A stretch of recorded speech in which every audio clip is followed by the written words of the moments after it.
Okay, so I think we'll get started. Thank you so much for coming today, both in person and on Zoom. My name is Margaret Hayden. I'm a primary care doctor here at UVA and faculty at the Center for Health Humanities and Ethics, which puts on Medical Center Hour. Really excited for a great event today. I have a couple introductory spiels, and then I'm going to pass it over for our introduction. For those of you interested in getting CME credit or other continuing education credit for today, the slides have been circulating, and the information is also on the flyers, which are out front at Penn Hall, but the key code for today is 30191. You can claim credit up to 7 days after today's event. If you have any questions or issues with that, feel free to contact Charlene Kaufman. And finally, some Q&A logistics. After our talk, we'll have some time for Q&A. We'll have some mics in the room, and then for those of you on Zoom, there's a Q&A feature at the bottom of the webinar. Feel free to use that feature. I will moderate and then ask your questions when they come up. I think that is all of my information to share. I'm going to pass it over to Donna Chen, Dr. Donna Chen, who's faculty at the Center for Health Humanities and Ethics, as well as the Department of Psychiatry and Public Health Sciences. She is the founding director of the FusionLab initiative at the center. Here to introduce our speaker. Thank you. Thank you, Dr. Hayden. Hello to everyone in the room and on Zoom. It is my privilege to introduce Jess to you today. Jess Walters, they, them, is a multimedia artist, board-certified patient advocate, and independent scholar from Charlottesville, Virginia, where they are currently serving as the inaugural FusionLab Community Artist in Residence here at the UVA Center for Health Humanities and Ethics. After completing an arts research fellowship, for which I have had the privilege of serving as a mentor to Jess. In addition to their work with our center, Jess is in their second year of service as a rare disease advisory panel for PCORI, which is the Patient-Centered Outcomes Research Initiative, and is an active member of the American Society of Bioethics and Humanities, and the National Kidney Foundation's Diversity and Health Equity Advisory Committee. Walters has been advocating for health equity and access to care for more than 13 years, serving on panels, giving talks, leading workshops, and providing testimony about rare disease, transplant, neurodiversity, deafness, and most often, the intersectionality of these lived experiences. They have worked with international, national, and local organizations to share their unique perspective as a transgender, non-binary, disabled, and chronically ill person in their role as a care. In addition to growing their local accessible arts initiative, Jess will be working closely with senior faculty at the center to collaborate on the development and evaluation of patient-centered programs, creative projects, and educational resources. Jess's artwork has been featured at the Virginia Museum of History and Culture, Piedmont, Virginia Community College's Dickinson Gallery, 2nd Street Gallery, and New City Arts. They are also a co-founder of the Charlottesville Zine Fest, which has been in existence since 2023, and have self-published over 40 mini-zines since that time. They continue to offer multidisciplinary zine-making workshops throughout the various colleges of the university and the larger Charlottesville community. Welcome, Jess, to Medical Center Hour. Over to you. Thank you for that introduction, Donna, and I'm thanking everyone in the room and on the Zoom. It's truly a pleasure to be here to live speaking at Medical Center Hour as someone who has been a patient for this institution for 2021. I am really excited to be sharing part of my story with you today, and I very sincerely appreciate every single one of you that's here. I know that there's a lot of nerds in the room. Have y'all seen this photo over the last week, 2 weeks, or some of it spent? So that photograph was captured by the Artemis II crew during their lunar flyby on April 6, 2026. This image shows the moon fully eclipsing the sun. From the crew's perspective, the moon appears large enough to completely block the sun, which creates nearly 54 minutes of totality and extends the view far beyond what is possible from Earth. We see a glowing halo around the dark lunar disk, and this unique vantage point provides both a striking visual and a valuable opportunity for astronauts to document their observations during humanity's return to deep space. This photograph would not have been possible if it weren't for these folks. NASA photography and video trainers Paul Reibert and Katrina Willoughby gave the Artemis II crew roughly 20 hours of special instruction leading up to the April 1 launch of their mission. Willoughby and Reibert are both graduates of the prestigious Rochester Institute of Technology's Photographic Sciences program. Willoughby quotes, "Most people can use a camera and get a photo that is good enough, but good enough isn't what we're after scientifically."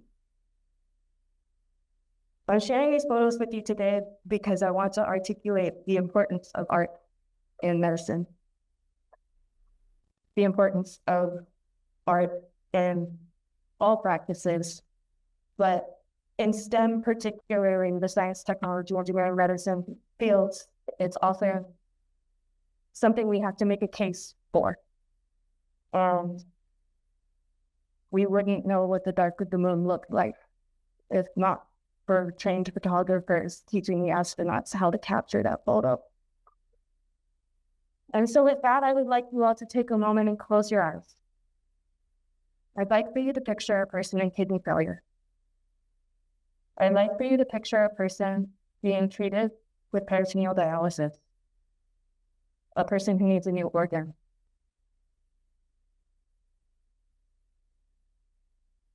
Someone practicing aerial dance actively, someone smiling, someone posing as a life model for a figure drawing class, the subject of fine art. When I learned that my kidneys were failing and that I would need peritoneal dialysis, I couldn't find representation anywhere that wasn't a medical diagram, much less an image of a person in any way living their life and not just surviving it. And so I asked myself then, and I continue to ask myself for other patients, how can we fathom surviving treatment ourselves if we can't set our eyes on examples of others who have made it to the other side? And learn how they cope, learn the mistakes that they made, the challenges they faced, the triumphs they overcome, the things that they still found joy in. And so I was really inspired ultimately to become the resource that I was lacking. I asked myself, what if I could be the resource that I wish that I had?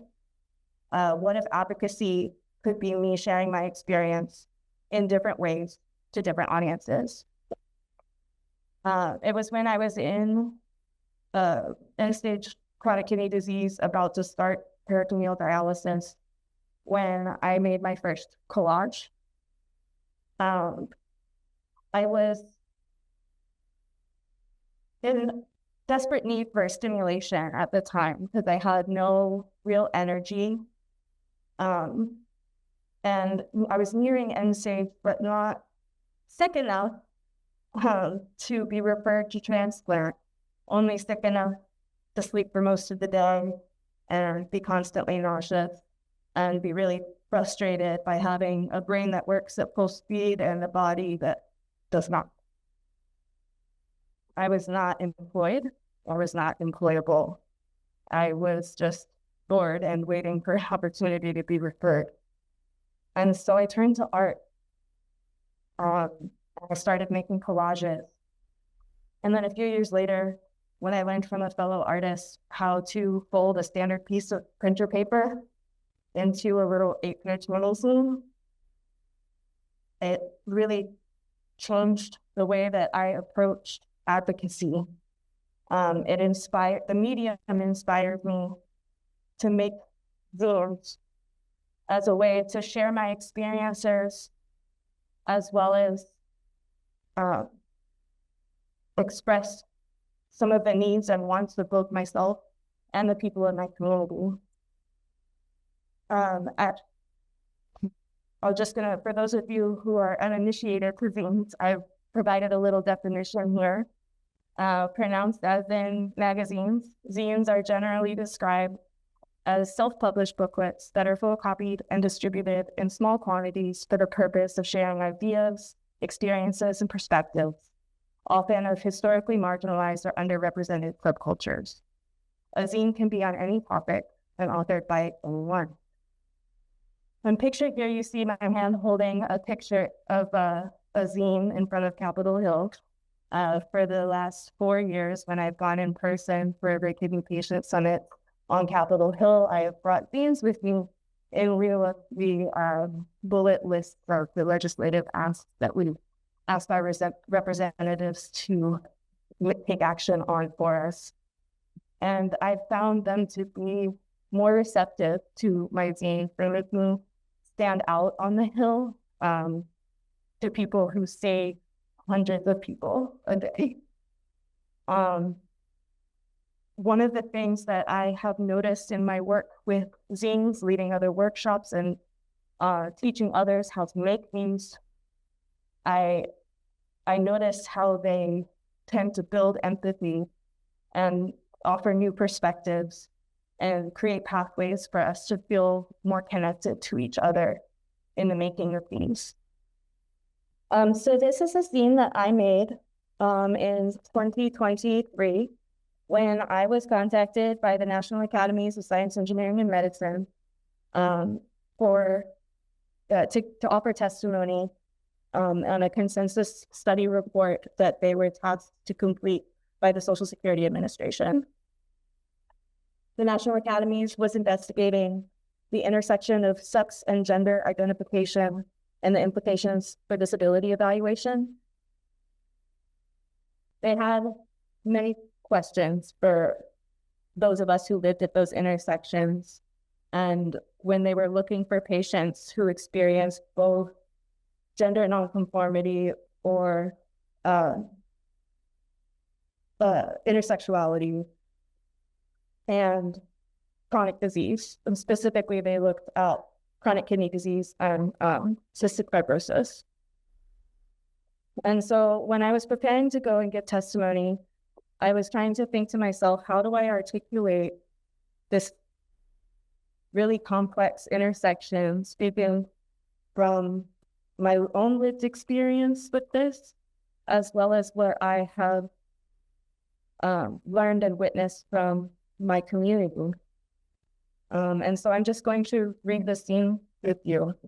It's called 7 Affirmations for My Disabled, Deaf, Queer, Trans, Non-Binary, Neurodivergent, and Chronically Ill Self to Use While Surviving the Medical Industrial Complex. Number 1, your gender is valid, especially when Social Security, clinicians, and other service providers fail to provide an accurate gender identity option for you. Number 2, misgendering is a microaggression that can feel very aggressive. It's okay and totally normal to feel frustrated, hurt, tired, sad, or angry.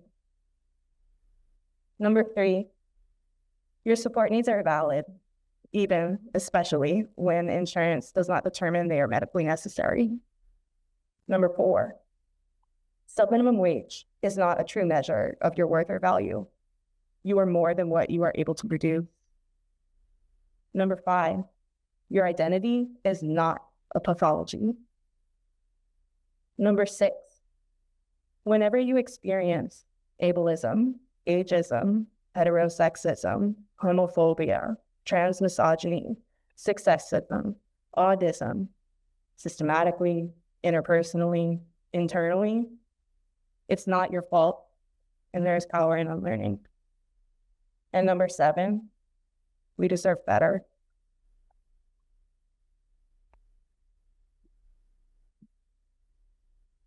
I find that these zines, they're small, but they carry a big message. And most people find them digestible, if not entertaining, because at the end of the day, it's also still art. And I find that humans have an easier time connecting with one another through the humanities. So in my role as, I imagine in my role as care, I'm imagining ways that we can integrate this into our own healthcare system. And as I've been giving some of these loans to others and sharing how to make them in my workshops, I've been getting some feedback. A colleague of mine, Will Luckett, is an LPC counselor, and I gave him a copy of the 7 affirmations zone that I just shared with you. And he gave me this testimony to share with you today. He says, I have had a few of Jess's zines in my office waiting room for a little over a year now. I've had multiple clients tell me that it helped them feel seen and validated, and it helped them become more in touch with their own healing journeys.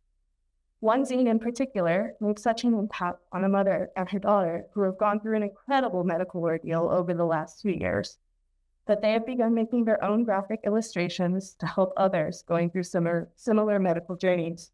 Thank you, Jess. And in some of my workshops, I've worked both in the School of Medicine and in the College of Arts and Sciences. And one quote that I pulled from some anonymous feedback from a medical student that I taught recently was, this workshop was incredibly insightful, and I will definitely be using zines as a form of advocacy in the future. And another student says, a memorable moment from the zine workshop with Jess was discussing the lived experiences of people with disabilities and our role as physicians in treating people. And I should just realize that was that one. The top one is from Arts and Sciences, and the bottom one's from med school. And so with that, I put a lot of my story into zines. I teach others how to put their stories into zines, but I also fully recognize that there's a multitude of ways to learn from each other, to share our stories and express things. And when I very, very first had this idea, it was to make a documentary, a film. It was ultimately because I was really exhausted telling people what peritoneal dialysis was. And I thought if I could just get a video and show them, I wouldn't have to explain it so much anymore. And that was 7 years ago. And we are still currently producing this documentary called The Art of Our Scars. It is a multimedia documentary project retelling a young artist's journey through kidney failure, dialysis, and transplant, illuminating the interdependence of human health. I'm offering a content warning. The footage that we're going to see in a minute does feature some sensitive material, including brief nudity, as well as some graphic medical imagery and profanity. So viewer discretion advised. I am sharing a clip with you that is a compilation of edits from our show. It is not the final product. The final product tends to be a 25-minute short film. And what you're seeing today is some scenes that we have edited, and I'm trying to articulate the breadth of some of the different ways I'm incorporating art into this story, and the different ways to communicate the experience. And I will just let the video speak for itself. Okay, you ready for the video? Yeah. Okay. Okay.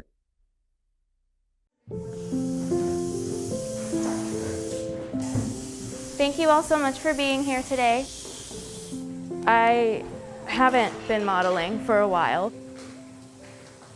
And the other day I kind of realized, well, that's silly, because I wrote a piece about why I modeled, and one of the things that I said early on was that I modeled because every body is beautiful in this space. And here I am. My name is Jess Walters, and I'll be performing peritoneal dialysis for you today. What I'm hooking up now is... Today I tried something different. I put on display what the world would hide away, and in spite of the sickness, I smiled. I sat on a stage and showed them how scars can be made to fight for my life sitting still. I took off my clothes, and with my humanness exposed, I showed them what it looked like to be ill. It was a naked truth they could not deny, death and life so neatly intertwined.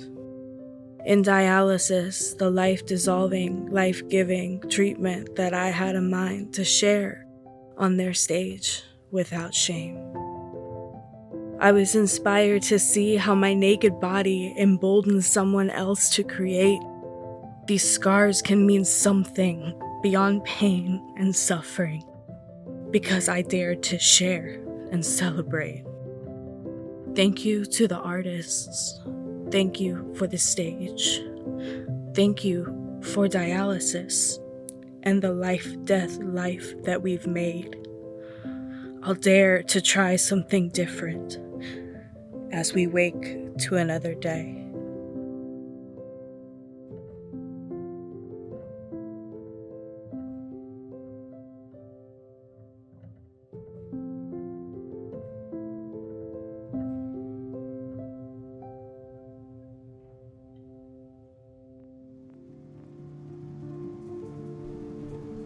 How do I feel physically? I don't think about it most days. Like, sometimes I see my scars and I'm like, oh, what a cool thing that I did. But it really hasn't changed my life at all. I'm Molly Hickman, I'm 31, and I gave a kidney away a year and a half ago to someone I don't know, a stranger I still haven't met. It's spreadsheet altruism. The idea there is like, return on investment in your time and the risk that you're taking by giving a kidney away in terms of like expected comfortable life years gained by the kidney recipient. The ROI is quite high. And I think it's like 6 to 9 years in expectation of living without dialysis. But the pivotal thing was, if I need a kidney in the future, it's not like, good thing I have 2. If you go into kidney failure, it's both kidneys at once. You're gonna need a kidney donation. That was crazy to me. I thought the one kidney was a backup kidney. But that's just not the case. So yeah, when I read that, I was like, take it. If you're younger and healthy and you aren't that afraid of blood and doctors, fucking do it. There's practically no downside.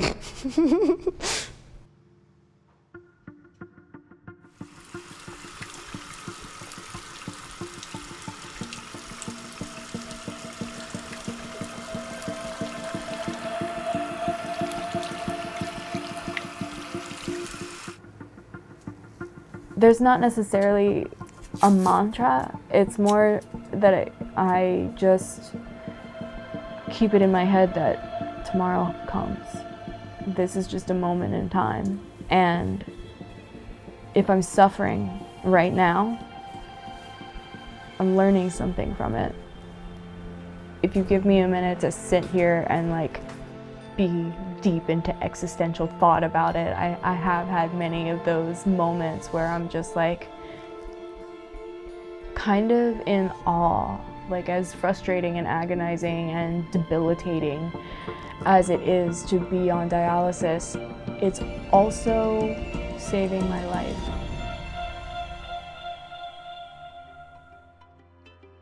Since I was 16, I knew that my kidneys were probably going to fail before the time I was 40. I've always been kind of expecting something like this to happen to me. I've always known that I was different.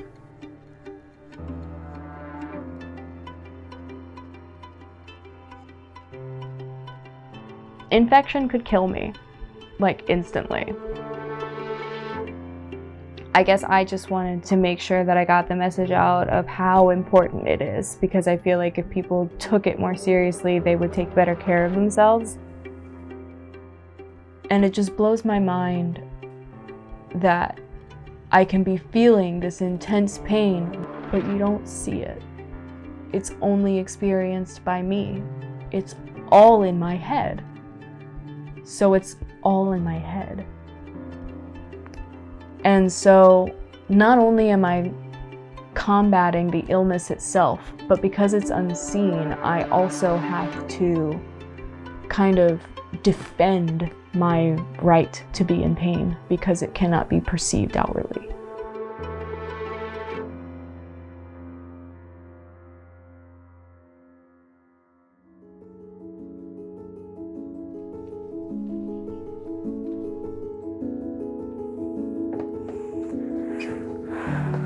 How are you? I'm fine. How are you? Any changes? No. Okay. Nothing. Still feeling the same? Yes. So I guess a good place to start is with why. After getting a kidney transplant, you know, my body has this organ with foreign DNA that I want to keep in my body because that new kidney keeps me alive. And so I take immunosuppressive drugs to sort of trick my body into believing that that foreign kidney is actually mine so that it doesn't attack it. All right, you ready? Bring it. 1, 2, 3. So all people who have transplants have to take immunosuppressive drugs of some kind. After my first year of transplant, being on the immunosuppressive drug Prograf that most people are on, I was experiencing some side effects, and so my physician gave me the opportunity to try the intravenous treatment called belatacept, an infusion that I get once a month that helps me not reject my new donated organ. So I think it costs $4,000 every time I come to have an infusion. I wouldn't be able to afford this medication without financial assistance that I qualify for, which makes me feel really scared because in the event that I stop qualifying for financial assistance, I don't know what I'm going to be able to do other than continue to accrue medical debt.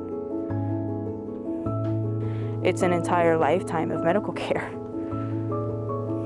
It all feels like chanceful circumstances that even allow me access to this drug because I have access to Medicare right now. That also feels like it could go away if my circumstances change and I don't look so good on paper anymore. And I feel very lucky. I just hope my luck doesn't run out.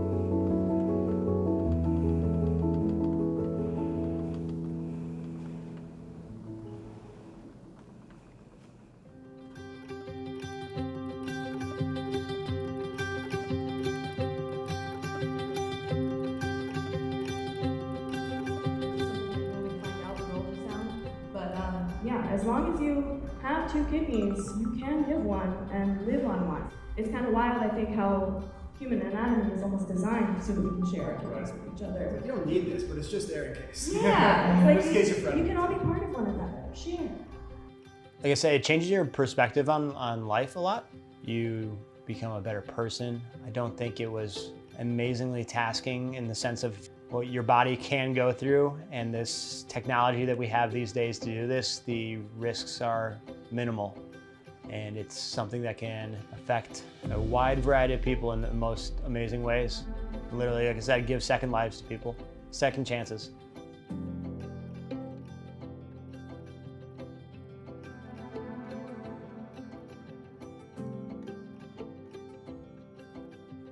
So if I was gonna try and find this sucker, you might be able to zoom in. This right here, you're gonna have to dig for it. There is a scar that starts right here, comes down the belly button. It actually goes around to the belly button right here, and then comes down at the very end here as well. So it's like the only other thing that has, I guess, changed visibly is the innie has turned into an outie. Used to have a huge innie belly button, and now that thing is outie for life. 3.5 years ago, I saw Jess hooked up and draining fluids in and out. She was immobile. And I know she had that super strict diet she had to stick to. So anytime that I can get a glimpse into kind of that second life that she has, where she's getting to indulge in some of the Chicago style traditions that we got out here, it's pretty sweet to see. As a donor, there's like this reward of seeing what more that kidney has helped create as well. So this is the robot. You're here underneath of all this blue. This guy's holding an ultrasound. I think that's what that is. So, like, see the little fat? Wow. That's the kidney. Isn't that wild? Yes. Like, I don't know, it's just crazy. that they get inside of you. It's like Inside, when we cut ourselves, we we think we look inside. We're like, oh my god, my cut is splitting open. And we're like, no, You have no idea. you have no clue. This is me on drugs, running with Ian, trying to close my gown because I'm naked. I'm just showing my ass to everyone.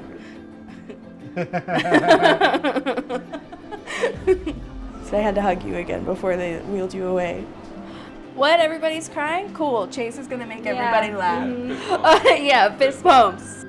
Every time.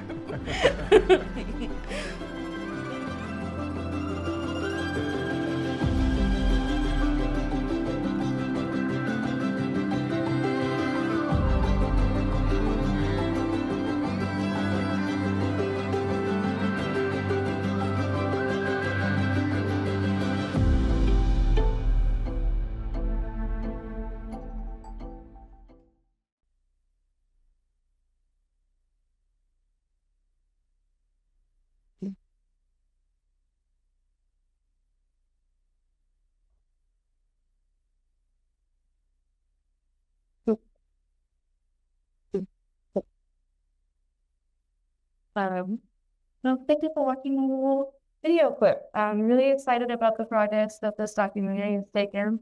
One of the things that I wanted to draw attention to, like you saw Molly Hickmer in the beginning, she is a altruistic donor. That little clip is meant to show one of the things that I'm trying to do for the overarching film, which is create interstitial in between the plot points of my story, and then have little couple donor recipient pairs in a similar fashion to the classic film When Harry Met Sally. And I'm happy to explain that on a one-on-one basis if anybody's curious. But ultimately, I am trying to include other donor-recipient relationships to articulate more of the universality of the experience and the diversity of experience between populations. Ultimately, I hope that the future of this documentary is to serve as medical education, and as well as patient education. I hope to be able to create opportunities to screen it following discussion and our panels. Because I really think that if we make narrative creation accessible to a new generation of patients, we can generate things that can help us continue to learn about the patient experience, and ultimately generate better informed care and have evidence that could be more relevant and useful. In my time working on the Rare Disease Advisory Panel with the Corey, I've personally witnessed the impact and tremendous value of patient-centered research. I truly believe that there ought to be nothing done without us. I think every committee in healthcare deserves a patient with lived experience sitting on it. And I am especially grateful to the folks in the Center for Health Humanities and Ethics who have welcomed me to train on the Ethics Council service and offer my voice there. My ultimate goal in this new role is to give people the opportunity to share their stories and empower them with the skill set to do that. I thank you for inviting me to have that opportunity, for listening to us both. And now we have some time to take questions.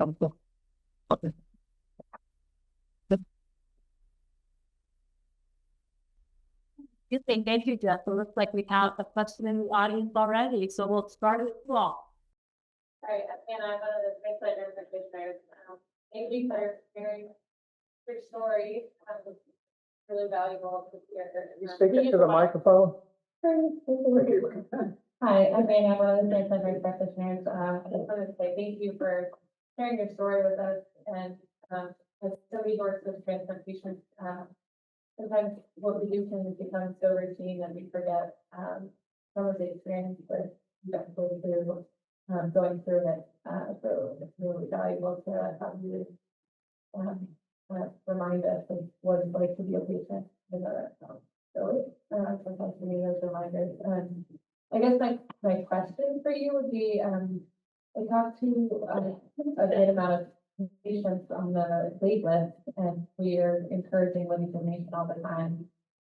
But were there things that you found helpful in having those conversations with your family and friends? Like, how do you go about that? Yeah, I feel like that's the hard thing to ask, the hard thing to talk about. Obviously, sharing the information and the ways you can go about it is important, but like, were there things that made that conversation easier? There really is no way to ask. That's not an easy conversation to have. If you're asking another human being to give you an organ, like what? I think everybody has their own way of going about it. The thing is, it's such a personal decision, and it touches on so many things. I mean, morality, beliefs, values, all come into play, and there's a certain, being chronically ill is very often. You kind of, in my experience, I stopped caring what about people getting naked or with natural human body things that a lot of presents don't happen, but do. And I think you have to sort of overcome that social resistance. And I don't have advice for how to do that because it's just different for everybody. I can share that my personal approach, initially I wrote an email to every single person in my inbox.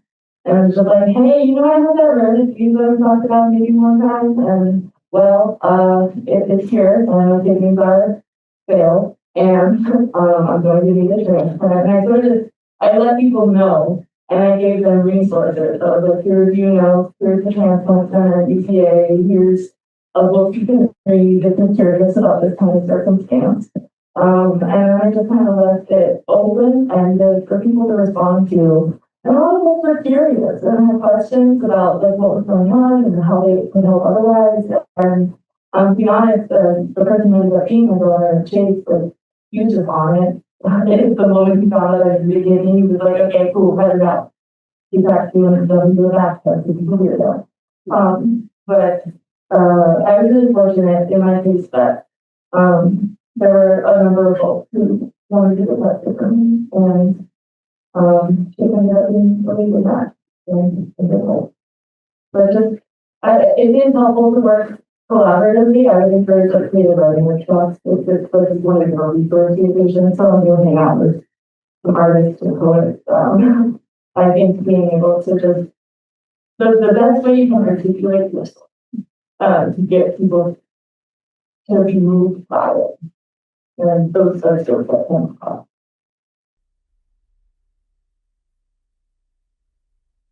So you have a question, please raise your hand.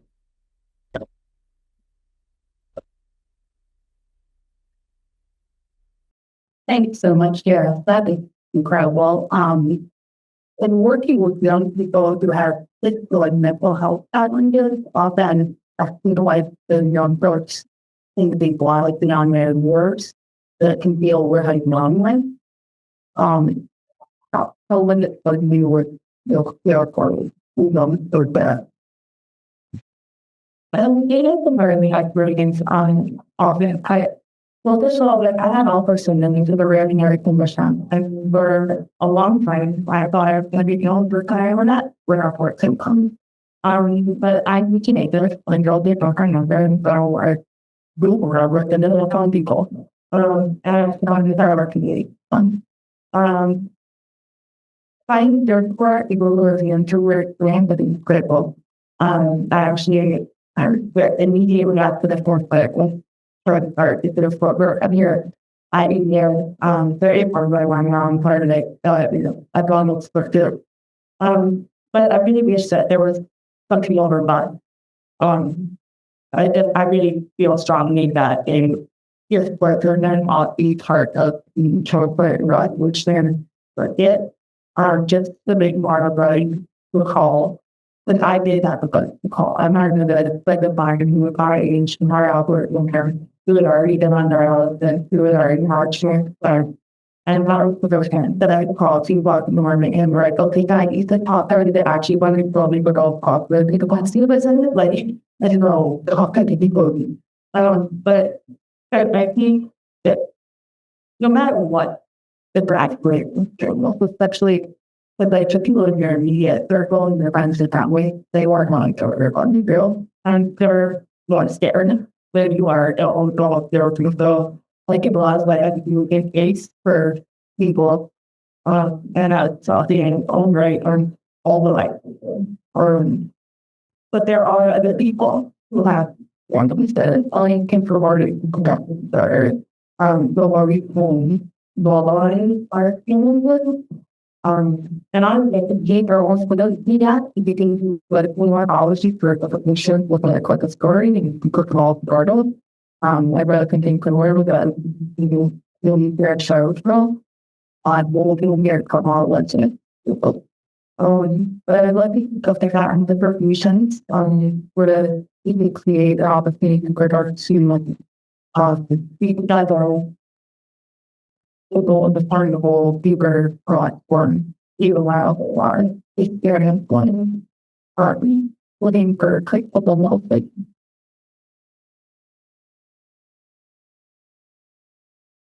As thank you again, you saw that I'm talking about in the body was a there of how many different ways of that skill. Thank you for that experience. What you should get, if you always talked about doing better, when you say I for something that you more tools better, so how many guys supposed to you what product you are and reading friends or feeling dark, all find to be like you about to other. So it is what you got you both do. Second, for a lot, but we're doing about the same of year and we are when you're facing wasn't compatible trouble or anything.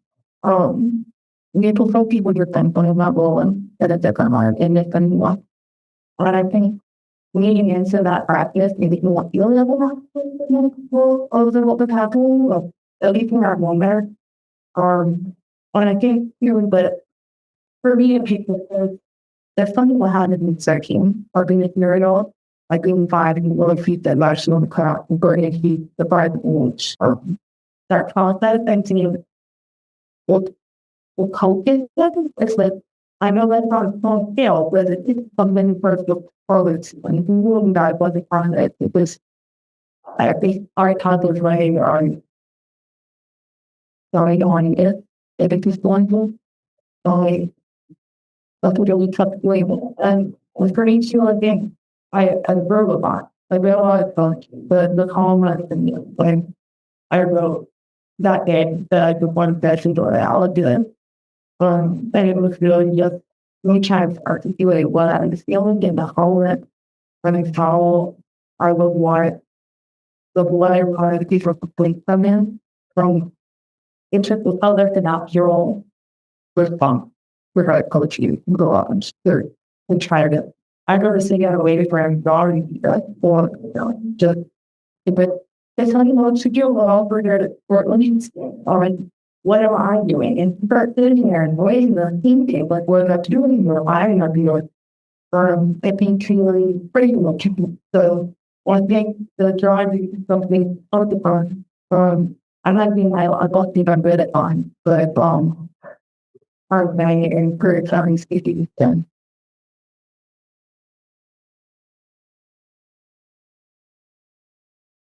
I will take the opportunity to ask one of the questions that Jess and I talked about that we were talking about this session. Jess has a lot of vulnerability in this whole story but being shared about the world. What motivates you to continue to inspect and tell that you're on and how this what they you on.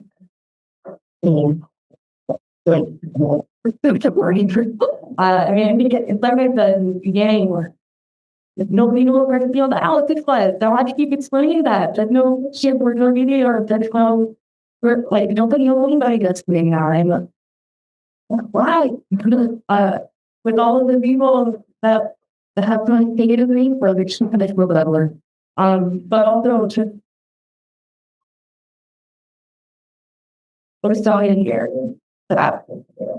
what is sort of equity or I am so ultra privileged that I have that has allowed me to how the care that I received for the treatments that I've had, the procedure advisory there.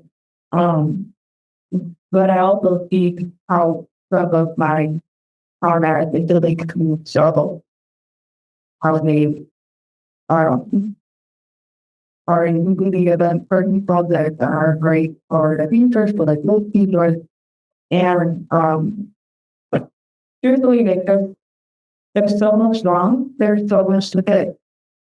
But I feel when I share the most vulnerable parts of myself, I feel that if I am the very use or think I would not have of one different for regardless of his work. It's not hard. Yes, there was very the theory of the art more like actually making art. But at the same time, like the response I get from people after experience oddly again, I think that they think, well, how do you it won't work. Thinking it in my part and in your party when the welcome over people look about what possible one in people in other people find that people class or we're right other people who are taking to Transplant on the sheer back of in that in that in short hard.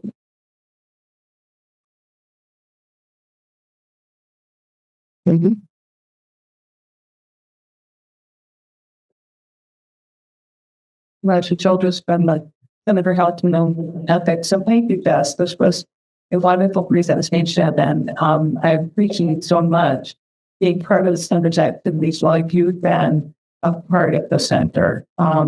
Because I'm super grateful, and what we're hearing and seeing today is evidence of how you have used the time and space and encouragement of your situation in the center to begin to show us a lot of things about the healthcare system, about the experience of being a patient, of having a chronic condition, and being an artist. And I'm reminded, because you're the second artist in a week, who I could talk about stars as, I guess, call it, say, portals into stories, into experiences, into vulnerabilities that the rest of us are often shut out of.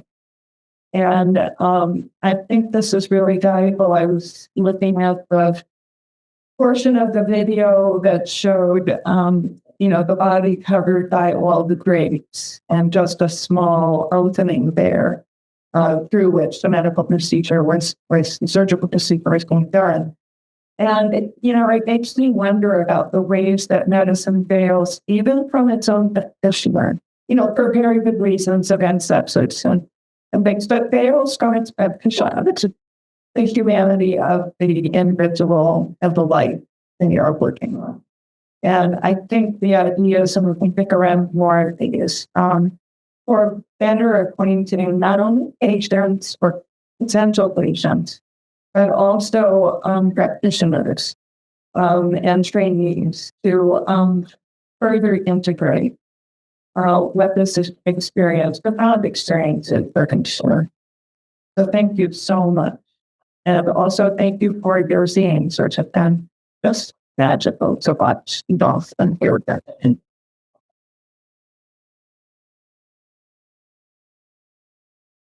opening one for that question. If not, I have one more question. Let me switch gears just a little bit, talking about another aspect of this role. You currently introduce yourself in to advocate work around here at learning as a transgender non-binary person. The community was saying that somewhere. But I noticed, I think you shared with us, and actually when I first met you, you were using Shaper first. Can you talk to us a little bit about that transitional part of your journey between the time to this footage and now in terms of how you want to grow? I think that the program, but only I think that didn't transplant worked to make that, matters or not consider the awareness of and every way that are possible. With open or like the beginning, I talked about how to send right most that off during we see the PTR to lagging credit coming to parent with own diagnosis that understanding a little bit more about what it meant to be my true self or back within that.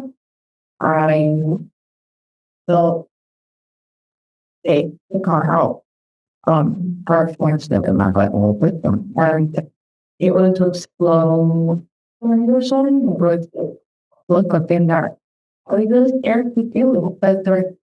I saw looking at here that was for a gift and I never come to it and I was fully aware that he's probably been showing them for going that impact when I was worried for the future.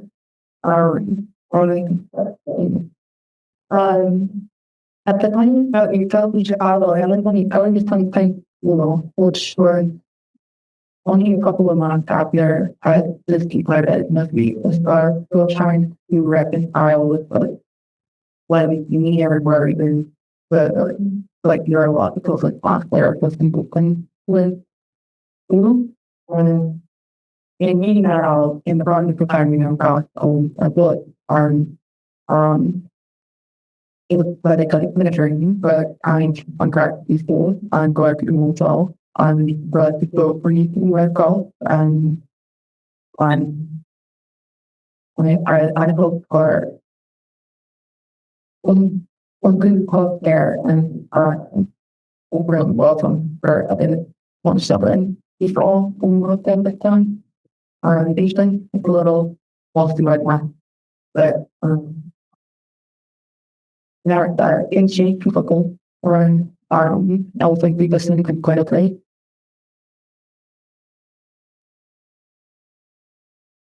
Thank you, Garth. Those in the audience here will see a display of the rules that Jess brought, and so folks that have been moved to them. So please feel free to come down and take over they found, and ask that any other questions that come out. We will stick around for how long. Thank you very much. This can be the last medical center hour of this semester.